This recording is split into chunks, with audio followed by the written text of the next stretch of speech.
Assalamualaikum warahmatullahi wabarakatuh. Perkenalkan, nama saya Riri Karina, NIM 21612114, mahasiswa Pendidikan Bahasa Inggris UIN Raden Masaid Surakarta. Di sini saya akan menjawab beberapa pertanyaan mengenai ujian tengah semester akhlak dan tasawuf. Untuk pertanyaan yang pertama adalah mengapa Nabi Muhammad SAW diutus hanya untuk menyempurnakan akhlak, bukan menyempurnakan ilmu. Padahal ilmu pengetahuan itu adalah hal yang sangat penting bagi kehidupan. Tidaklah berlebihan jika misi utama Nabi Muhammad SAW yaitu menyempurnakan akhlak. Akhlak ini terdiri dari dua, yaitu akhlak terpuji dan akhlak tercela. Namun Nabi Muhammad SAW selalu mengajarkan kita yaitu akhlak yang mulia. Sebagai Rasul yang diutus untuk menyempurnakan akhlak, beliau telah memberikan teladan kepada umatnya secara sempurna. Seluruh sisi kehidupan Rasulullah adalah akhlak yang mulia. Ilmu memanglah sangat penting bagi kehidupan manusia. Namun ilmu itu sendiri suatu saat mungkin akan mengalami perubahan menurut pada zamannya. Di sini dibandingkan dengan ilmu, akhlak adalah hal yang paling utama dalam kehidupan. Sebab mengapa?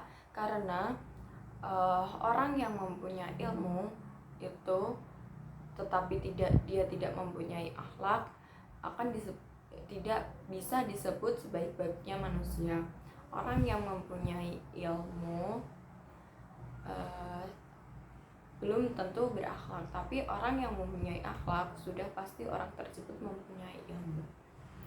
Dan yang kedua adalah mengapa kita di umat Islam itu disunahkan untuk bersolawat kepada Nabi, dan apa manfaat solawat bagi Nabi Muhammad SAW. Solawat merupakan sunnah Rasulullah SAW yang dimana ketika kita menjalankannya kita akan mendapatkan pahala. Solawat bagi Nabi Muhammad itu sangat penting karena satu, sebagai tanda penghormatan. Ketika kita umat manusia melaksanakan solawat, Rasulullah SAW merasa dihormati. Bersolawat kepada Rasulullah SAW adalah cara untuk menghormati dan menghargai beliau sebagai utusan Allah Subhanahu wa Ta'ala.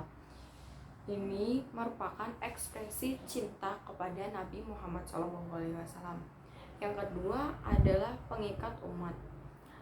Dengan bersolawat, kita umat muslim biasanya bersatu untuk bersolawat bersama.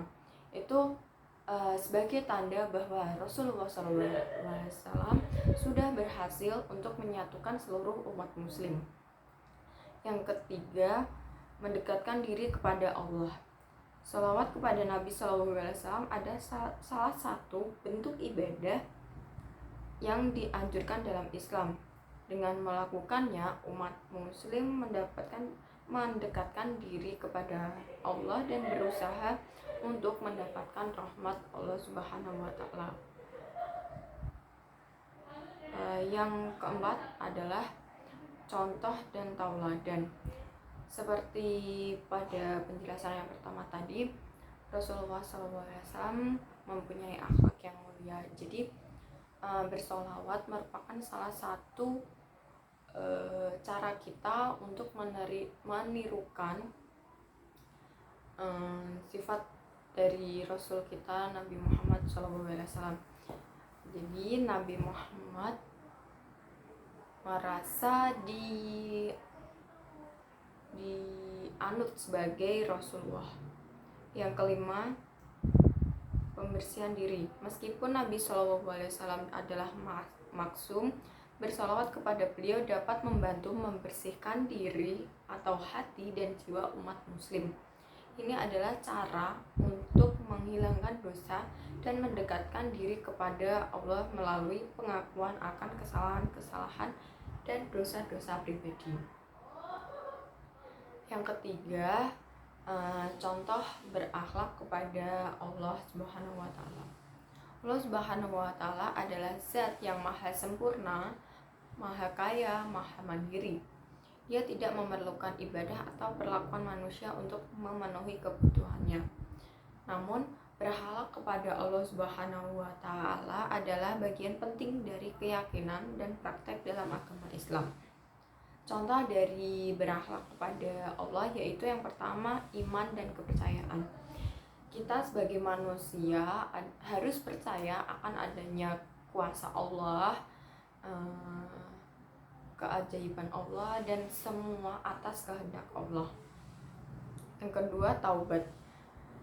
Jika kita sebagai manusia tidak luput dari sebuah dosa, maka sebagai makhluk yang tidak bebas akan kesalahan, kita harus bertaubat kepada Allah Subhanahu wa taala.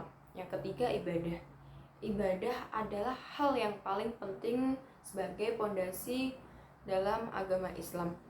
Beribadah sendiri adalah cara mendekatkan diri kepada Allah untuk mendapatkan ridho dari Allah Subhanahu wa taala. Yang keempat, syukur. Kita sebagai umat manusia harus mempunyai rasa syukur yang sangat banyak. Kita di dunia mendapatkan nikmat dari Allah Subhanahu wa taala, yaitu nikmat sehat, nikmat iman, nikmat Islam, nikmat segala sesuatu yang telah diberikan Allah itu harus kita syukuri adanya. Yang kelima, mengikuti perintahnya. Allah telah memerintahkan seperti beribadah, puasa, haji, atau hal-hal yang baik lainnya supaya kita menjalankannya dalam kehidupan kita sehari-hari. Yang keenam, doa dan munajat. Kita sebagai manusia hanya bisa berusaha, namun berusaha tersebut tidak akan berjalan jika tidak diimbangi dengan doa dan munajat. Kita meminta kepada Allah Subhanahu wa taala atas apa yang kita inginkan dan bermunajat supaya keinginan tersebut dapat dikabulkan oleh Allah Subhanahu wa taala. Yang ketujuh, menyadari keterbatasan manusia. Manusia adalah makhluk yang tidak ada kata sempurnanya. Yang sempurna hanyalah Allah Subhanahu wa taala. Kita sebagai manusia tidak boleh ceroboh. Kita sebagai manusia tidak boleh beranggapan bahwa kita adalah penguasa atas segalanya. Semuanya kita bisa sendiri, atau semuanya kita bisa mengatasi sendiri. Semua itu adalah atas kehendak Allah Subhanahu wa taala. Jadi sekian penjelasan atau jawaban singkat dari saya. Mungkin sedikit dari pengetahuan saya juga. Apabila ada kesalahan, saya mohon maaf. Wabillahi taufiq wal hidayah. Wassalamualaikum warahmatullahi wabarakatuh.